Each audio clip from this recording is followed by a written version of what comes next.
folks. So it's just about 12 p.m. here, so we're going to go ahead and get things started. I'd like to welcome everybody to Fort Pitt Capital Group's webinar series, Home Project Planning 101.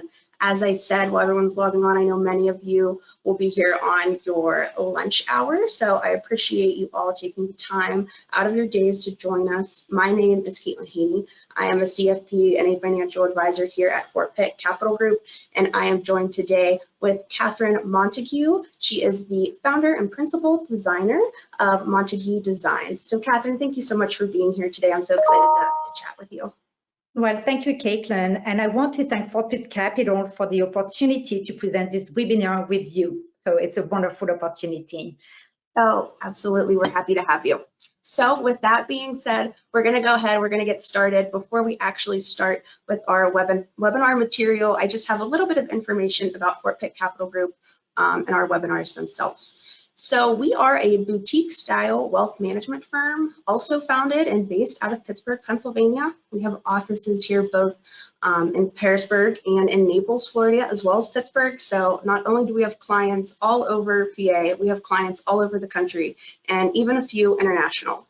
Our clients, they work with a small team of about 3 to 4 individuals consisting of their financial advisor along with the support team. So there is always someone here for our clients to help our clients. And we are also a fiduciary, so we use a fiduciary approach, meaning that we always put our clients' interests first.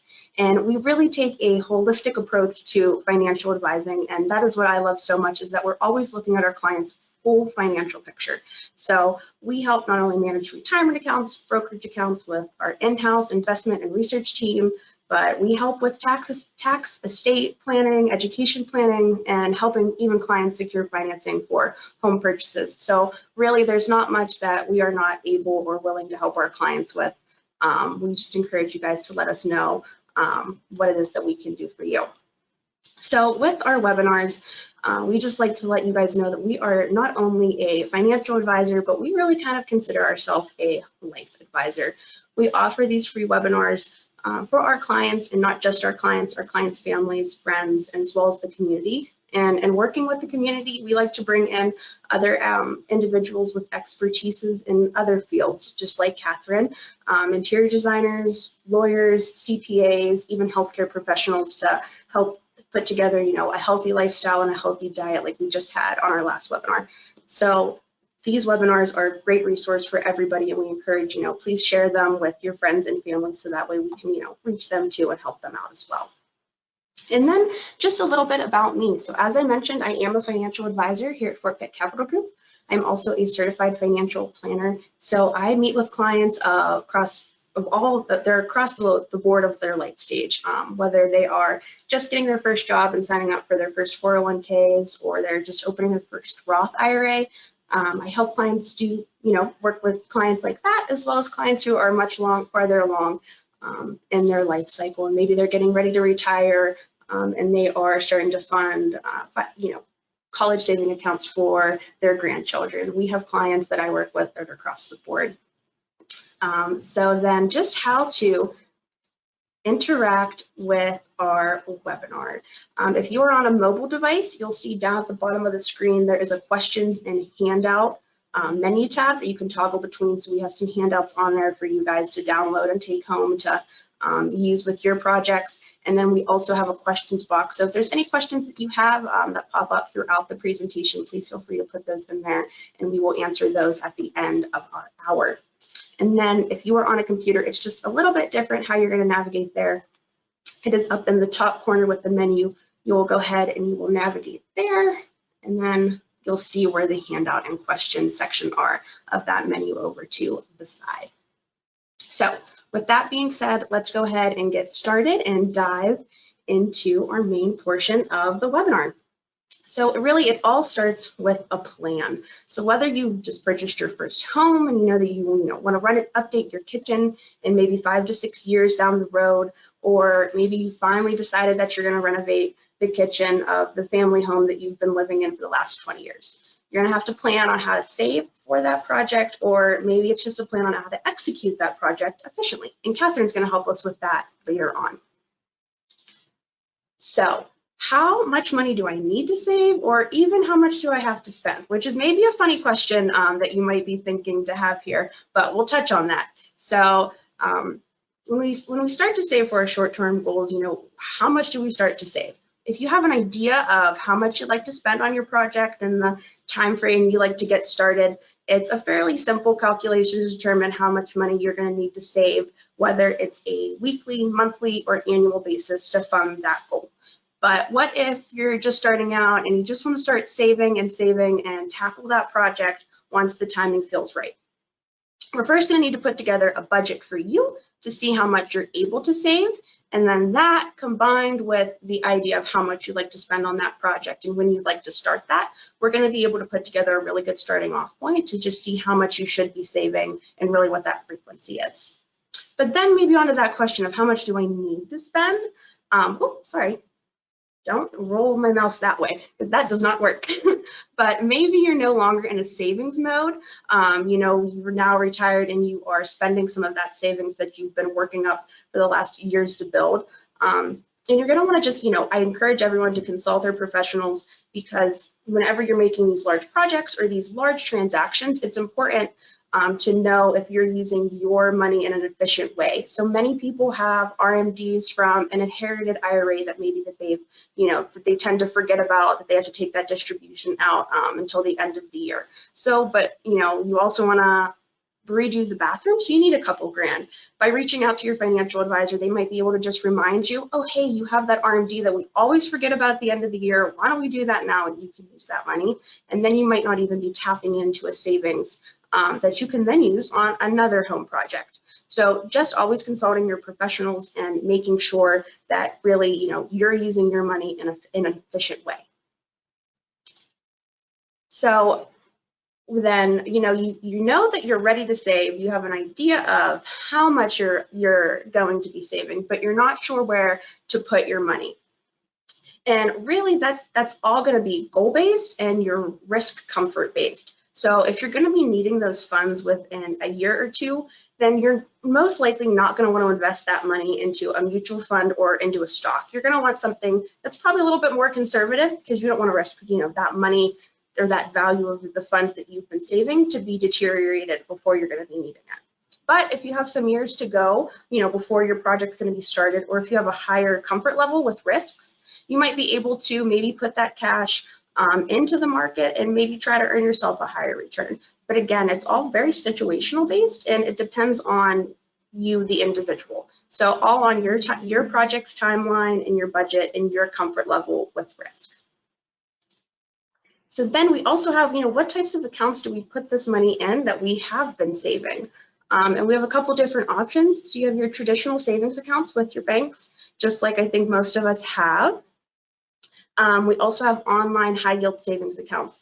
And I was just looking this morning, I know I was looking at Capital One and Ally. I know they have great options for online savings accounts. And what's really great with the online saving account is that it's completely separate from the rest of your assets. So it's completely separate from your checking account, maybe your long-term savings account, or even your retirement account. So whenever it's separate like that, you can't just, swipe your credit card for an extra pair of something, a little extra pair of shoes or whatever it may be. It kind of keeps that money off to the sidelines and well protected if anybody else is a spender like I tend to be. And then we also have money market accounts, or CDs, which tend to be maybe for the more conservative investor, and work, like I said, again, for the shorter timeline. And then for someone who's more comfortable with risk, we have a brokerage account, which is a lot like a traditional savings account, but those accounts are able to hold investment assets like the stocks and mutual funds and whatnot. So you have your plans changed, and have you revisited your plan? One thing that you'll always want to do is just your plans are constantly changing, life is constantly changing. So go back to your plan and see if there's anything that needs to be updated. Everything, like I said, constantly evolving. So you'll constantly want to check back in and make sure that your plan is still set up for your situation that you're in at that time. And then finally, once you've done all of your savings and you have everything ready to go for your project, you get to enjoy the success and the benefits from all of your work whether it's your actual work that you've been doing, or if it's from your work of saving and the extra sacrifices that you've had to make to get your account ready for your project. And with that, I will go ahead and turn it over to Kaitlyn Montague to help us put together the budget for our project, and she's going to help us efficiently execute that project. Kaitlyn? Yes.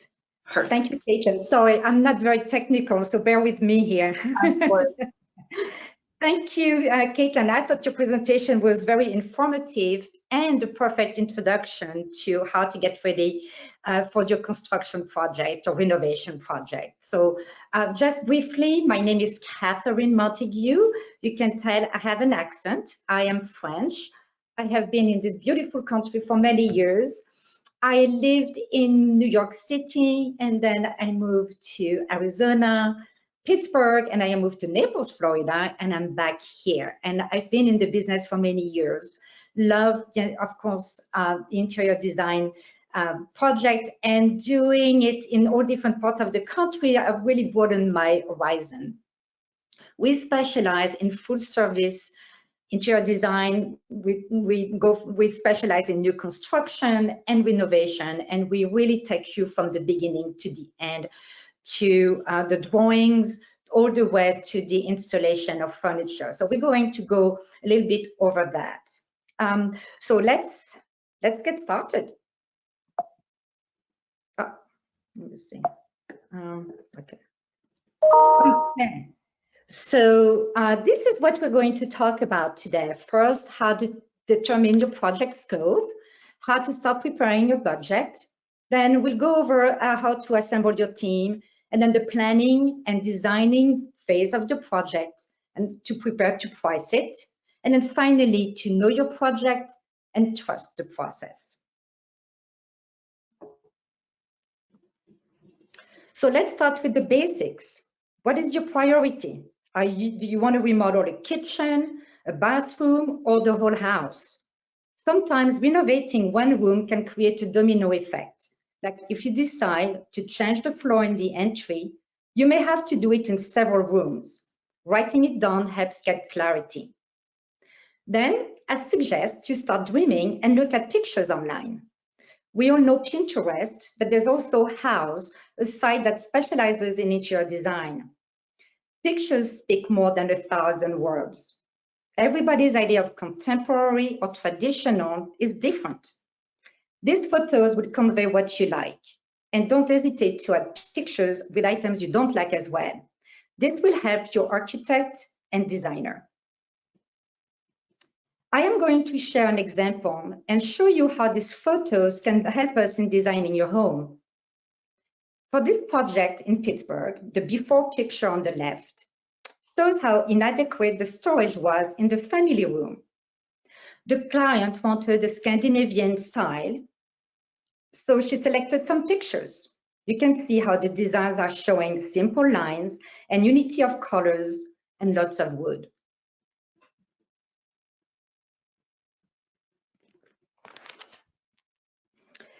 This is how the storage now looks. You can see in this picture how the client's photos were a great guide to designing the cabinetry and conveying the style that she wanted. We carried the theme in the rest of the house. We designed the desk with the same details. You notice the light wood everywhere. This is the perfect example of how you can guide the creative process.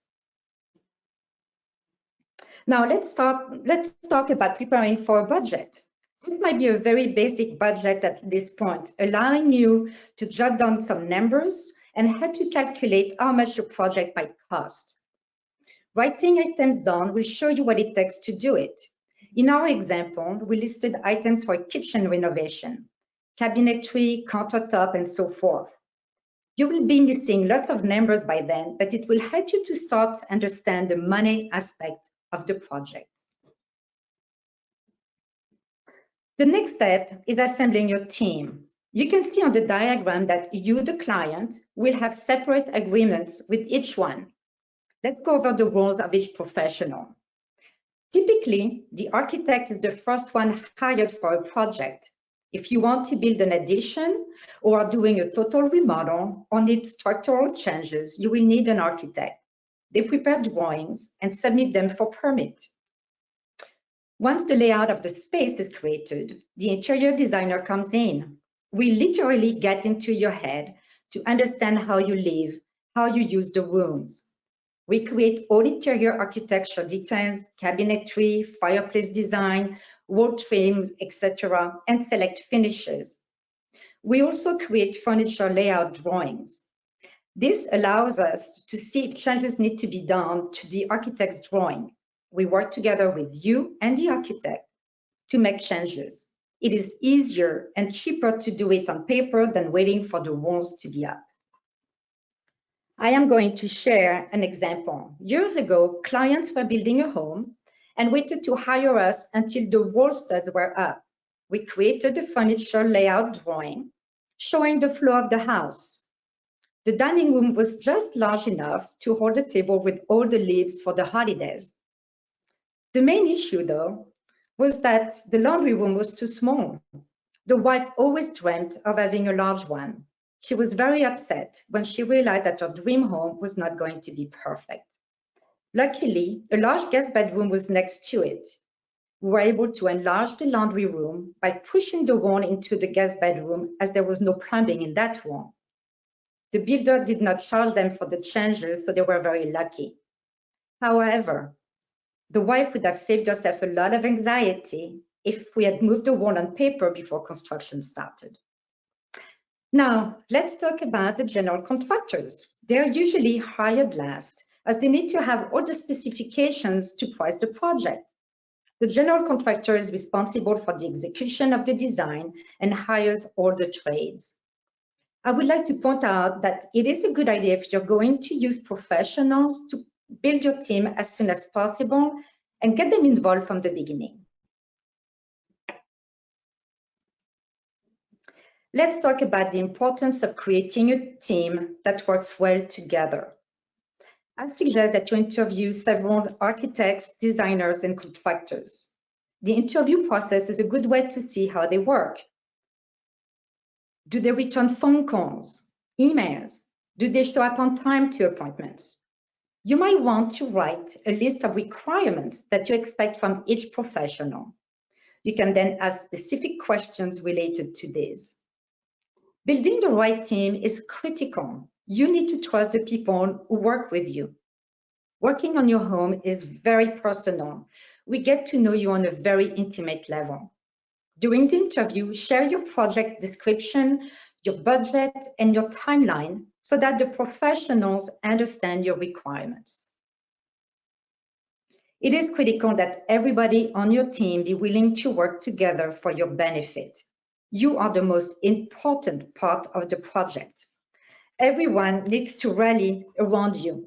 Meetings and follow-up notes are a great way to stay on track. Now, you may wonder why I suggest to not forget to breathe. Well, in a construction project, it is not if, but when a surprise or a situation would come up. Taking a breath after the initial shock of the news allows you to go into solution mode. This is where your team is key. Typically, the contractor will contact the architect and designer, and together they will find a solution and present it to you. We never go to the client without a plan of action. And lastly, have fun. When I speak with architects, designers, and contractors, we all agree that we love what we do. We are not solving the problems of the world. We are just making it more beautiful one project at a time. Our goal is for you to love your home, and we should all have fun while doing it. It will make the process more enjoyable, and I believe the finished project will be better.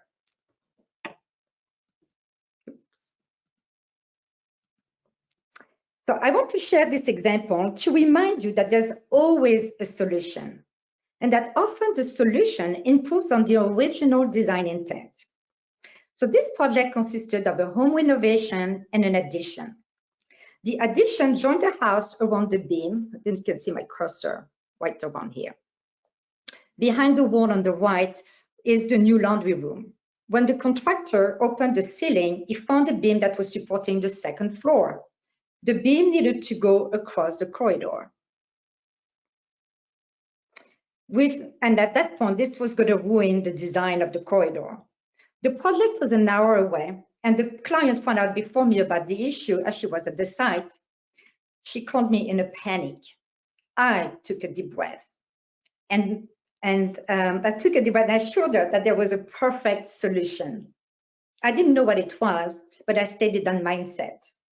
The next day, we met with the contractor, and we decided that we should turn the beam into an architectural detail. We created the column below it. Let's see if you can see the column here.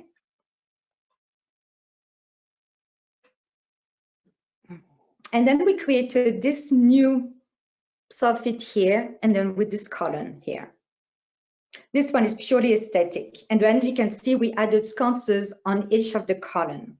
Now the long corridor is broken up, and we framed the entry to the garage that's here.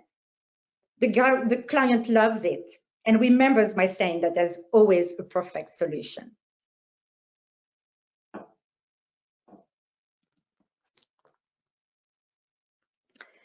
Now let's talk about the planning and designing phase of the project. I want to walk you through the process. So this is a penthouse in Pittsburgh. We were given the architect's drawings. The architect who designed the condos was no longer involved. So we're going to focus on the main living area here. So you can see this big open space. It was a large rectangle, and with the dining room here, the kitchen and living room. To define the space, we created columns similar to the one I just showed you, and soffits so that the eye can register the different areas. We created the furniture area. You can see here in the living room, the sitting facing the fireplace.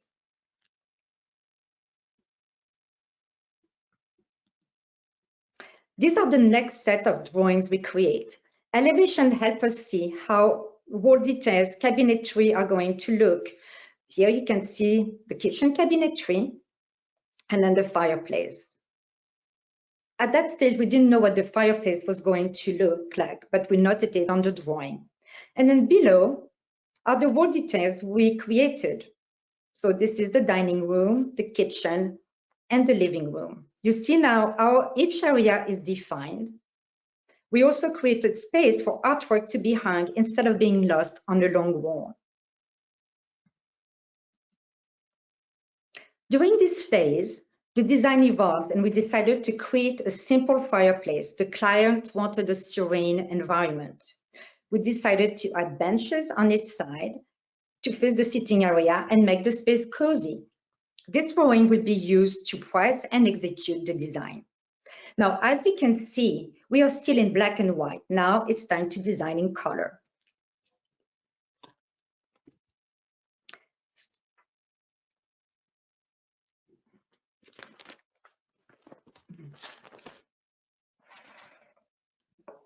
Once the design is finalized, it is time to select finishes. You can see on the slide on the left that this is the kitchen cabinetry, the island, and then the countertop. The countertop had some blue in it, and that's how we selected the blue tile, and that guided the rest of the fabric selection in the room. And you can see here the two benches, you can see a little bit here. Once the design is finalized, it is time to select, it's time to price the project. So once the finishes are selected, we can transmit the information to the contractor for pricing. I am going to show you the process we use with this powder room. The client was a woman, president and CEO. This is a commercial project, but the process is similar. Here's the floor plan with the freestanding vanity and the toilet.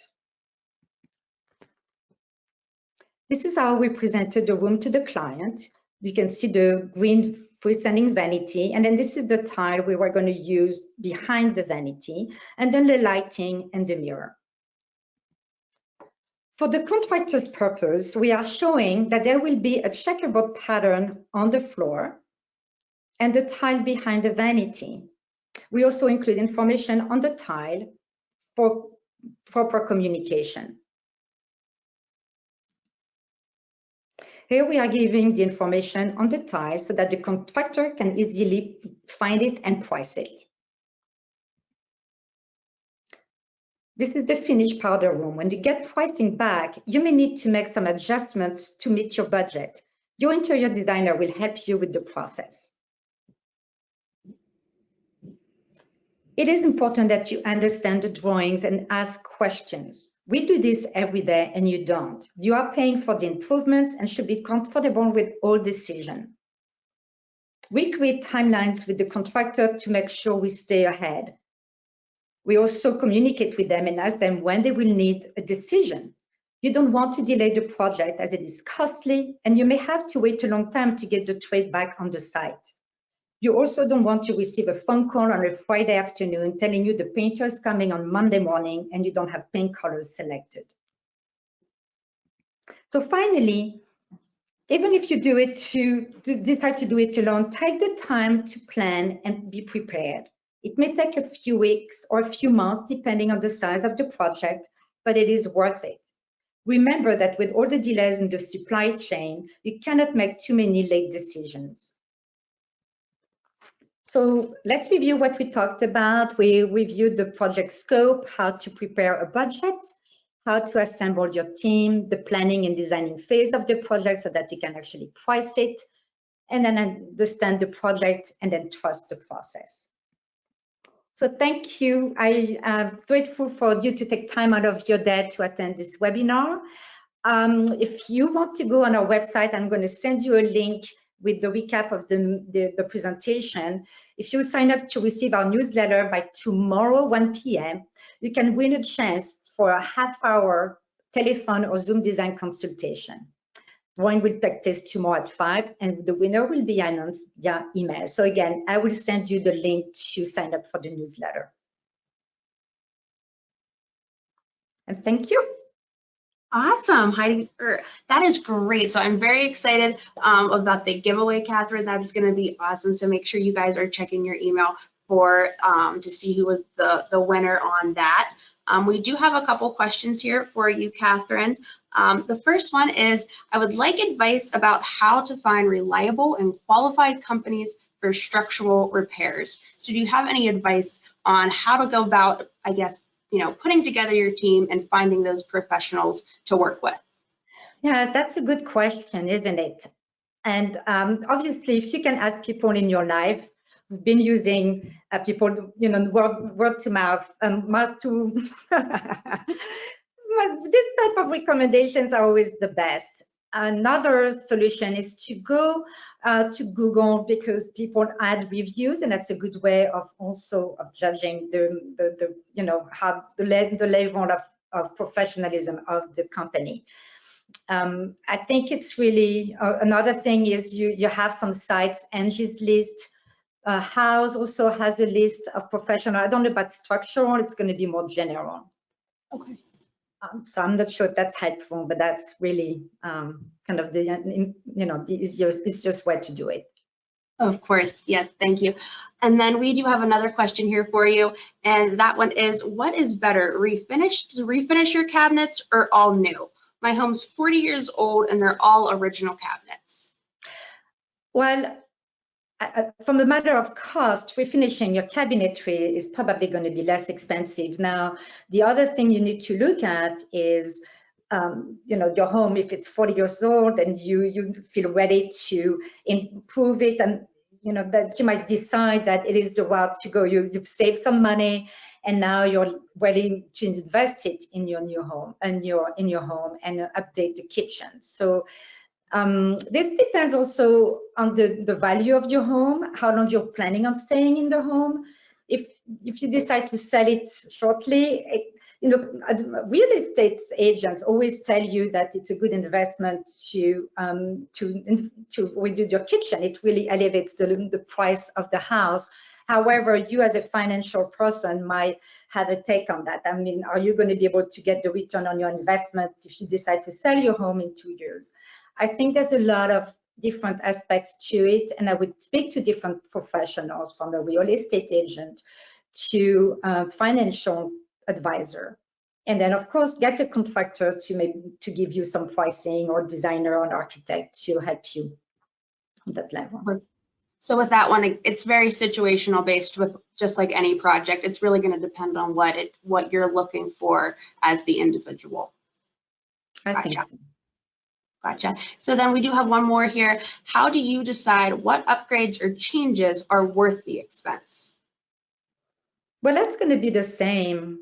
I think it depends on the value of the house and how much you want to, where you're living. It's a lot of that situational thing. And then what is your budget? How long are you planning on staying in the home? Sometimes, especially with the market changing these days, some people decide that it might be just worth selling the home and buying a new one. It's also doing renovation. We need to remember that it is time consuming. Even though you have professionals involved, you are going to be able you're going to have to stay involved in it. It takes energy, it takes money. So that, I think, is also a personal choice. Just to kind of go along with that same topic and same idea, are there any specific finishes or specific areas of the home that you find as a professional are really worth the time to put that money into? Is there anything specific that you would say, if you're between two projects, that one might be worth more than the other one? I would think the kitchen is really the main one, for different reasons. The first one is the joy of cooking, of the family gathering. It is the center of the home. Oftentimes we start designing the home around the kitchen. So it is an important space. So I would say that it really would be a great place to invest, your money there. Bathrooms also are a good return, but the kitchen in general and then you get to enjoy it. Mm-hmm. Absolutely. I know if it were up to me, I think I would always be, any place I would ever live, I would probably always, my thoughts were always on the kitchen. There's always something that I would like to do to the kitchen. I love to cook, and I love to be in the kitchen and just hang out. I find out that's where I hang out a lot too. So I would agree that it's definitely a very important place in your home. And we do have another question here that has come in. I'll send that over to you. I realize that cost depends on so many variables: scope, complexity, quality, etc. What price range is common for initial consultation and design? Oh, well, we typically interview our clients. We have and we do Zoom meetings, or also to interview and to find out if the project is something that is, and that we can get along, that we feel like we could work together. So that's really the way we start doing it. And then a consultation, I think it really depends on the location, what the project is. So that's something we talk about during that conversation and decide if it's a good investment. So it really depends if it's going to be an hour, 2 hours, where you're located. Okay. And then we do have another question here. We have a couple more coming in as we're talking a little bit. Can you point us to a resource giving ball ranges of specific rooms? For example, I'd like to remodel my kitchen, but I have no idea what the cost could potentially be for design, architects, contracting. So do you want to know how to get the cost about this, or? I think it's a resource to have a good idea, to know if how to price it, you mean? How to kind yes, of get I know the bid that you have gotten is, within a good, reasonable ballpark range. Well, that's a conversation you can have when you have an initial conversation. You can kind of talk to the client about the project and give a budget. So each professional is going to charge differently. So I cannot give you what the architect is going to charge, and I cannot give you what other designers, what the ballpark is. I think that's part of that process that I was talking to you about in the interview process, to ask questions and to see how their fee structure is. So people have flat fees, some people are by the hours.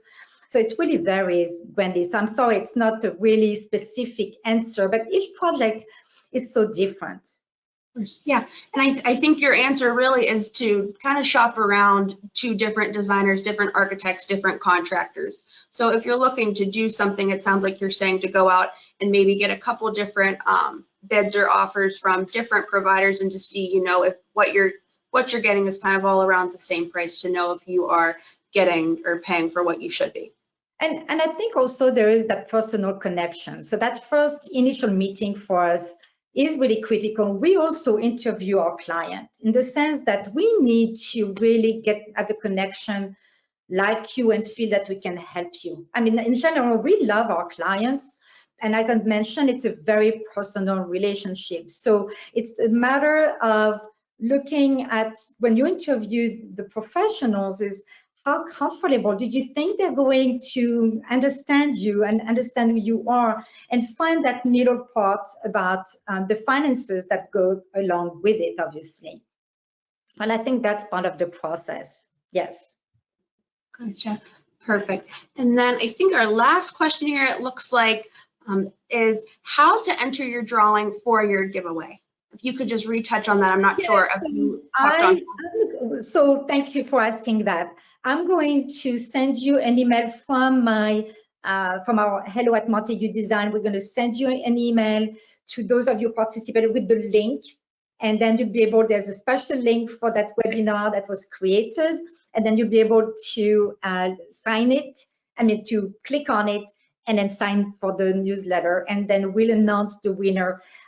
Because the drawing is at 5 o'clock, I'm probably going to be either late on Friday, or it will be, tomorrow, or first thing Friday morning that we'll send the email with the winner. So yes, so please, I'm going to send, my team is going to be sending that email after the meeting this afternoon with the link.